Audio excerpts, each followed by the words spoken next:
What? Nandiyan pa kayo eh.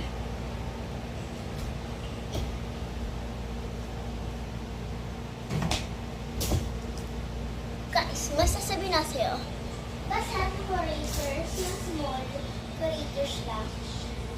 Tinitignan nyo lang sila. Pero, hindi nyo naman, wala naman kayong ginagawa. Parang scroll down nyo lang. Ano ba ginawa ng mga small creators sa inyo? Mga ganun. Pinapaghirapan din naman nila yung mga gawa nila, katulad ikaw. Yung nag-video ka din, naglagay ka din ng 0. Pero, parang ano ka, na gusto mo na mag-quit. Pero lahat sila gusto nun. Ayun. Ba't lahat ng mga small creators din yung ginagawa?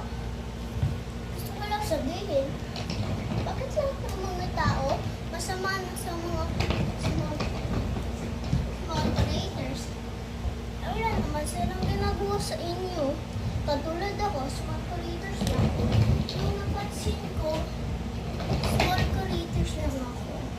Yun pala, mga 10 years na ako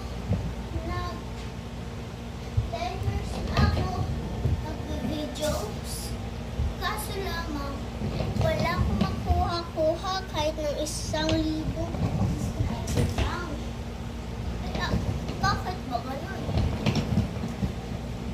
Wala namang ginagawa yung small creators ng ganun eh. Magdaganyan pa kayo eh.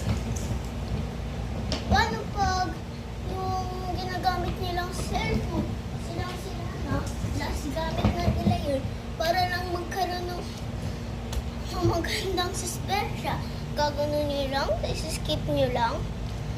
Pero yung mga mga taong mabait, hindi skip yun. Pero hindi naman ako nagbe-begging. Gusto ko lang sa inyo malaman, ang totoong buhay ng Papa Jesus ay hindi ganon. Ang tunay ng ating mga persenya hindi ganon. Dahil si Papa Jesus lang ay nakakakita ng ating mga problema at siya yung nag-aayos. Siya yung nagsasabi na huwag tayo magganyan. Kaso lamang hindi nyo ginagawa ang tama. Kaya kung may nakita kayong ganon, maggawa na kayo ng kailangan nyo. Hindi naman ang mubeg. Sinasabi ko lang totoo. At yun ang masasabi ko. Bye.